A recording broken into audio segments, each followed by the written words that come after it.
donc ou bien même Aliou Cissé xool nan lay tegee schéma tactique pour mettre Sadio Mané dans de bonnes conditions dans des conditions de performance parce que Sadio Mané il faut que Aliou Cissé xool nan lay doxee Liverpool après mu indi ko fi mais nag y a un problème comme l'a bien dit Babacar Lo y a un problème est-ce que am nañ ay latéraux yu mën a centrer wala yu mën a servir Sadio Mané dans de bonnes conditions ça aussi c'est un gros problème pour l'équipe nationale du Sénégal parce que boo xoolee côté droit on a Moussa Wagué peut-être Moussa Wagué peut gérer cet aspect mais Moussa Wagué il n'est pas fort dans les centres pour l'instant Moussa Wagué il est beaucoup plus fort dans les percées parce que c'est un joueur technique qui peut combiner dans les petits espaces côté gauche amuñu latéral gauche de métier comme donc Andrew Robertson mi nga xam ne boo ko passé ba rek donc sans pour autant donc avoir beaucoup d'espace mën naa tëgg centre xandal Sadio Mané tëb regee du bal bi loolu c'est un problème au niveau des latéraux mais aussi au niveau des milieux de terrain on n'a pas de grands milieux de terrain des milieux de terrain très techniques pour faire la dernière phase comme Fabinho ni mu defaloon Sadio Mané coppati Sambay Naar face à Manchester United Sadio Mané teg bal bi à Anfield Road après donc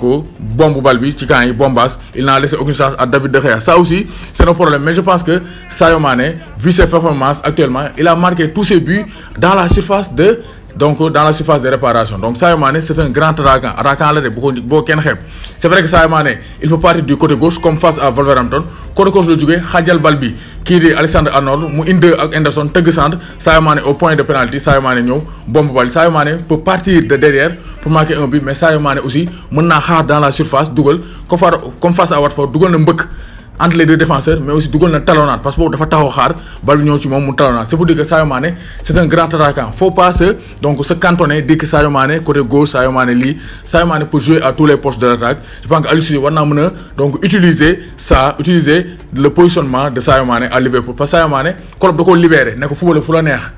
attaquant ailier gauche ailier droit meneur de jeu Sadio Mané fu ko neex lay football te Sadio Mané am na bëreet moo tax boo ko tegee ci wetu attaquant bi Mbaye Niang bu libérer espace bi Sadio Mané peut prendre l'axe et marquer des buts avec les Lions du Sénégal mais aussi il faut que suñu latéraux yi travailler leur centre di def ay centres yu baax di ko teg ci baab donc ay centres sur mesure comme boo demee tey mu defal le sur mesure près du corps dañoo war a def ay centres près du corps pour Sadio Mané comme ça Sadio Mané dina mën a yàq lu bari ci camp yi parce que soxla nañ un Sadio Mané buteur un Sadio Mané prolifique pour la CAN 2019 donc loolu nag mooy problème bi.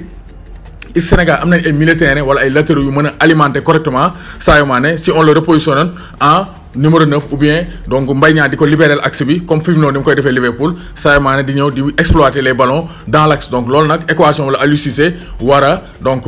résoudre parce que actuellement je pense Sadio Mané war nañoo mën a exploiter donc l'essentiel de son talent parce que Aliou Cissé avec ce Sadio Mané on peut aller loin en Coupe d'Afrique des Nations donc Babacar Lo maa lay bëggee bu baax a baax di la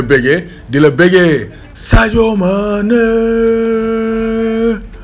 numéro 9 léegi lan ngeen xalaat ci tactique boobu soit repositionner Sadio Mané aux côtés de l'attaquant wala Sadio Mané muy teel a libérer l'espace dem dugg ci axe bi comme ça il pourra bénéficier des centres des latéraux su fekkee suñu latéraux yi pare nañ pour def ay centres bu baax parce que côté gauche je pense que ça sera difficile parce que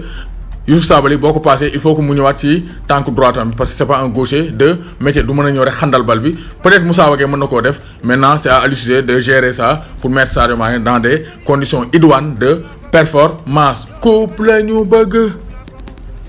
Cissé coupe la ñu bëgg.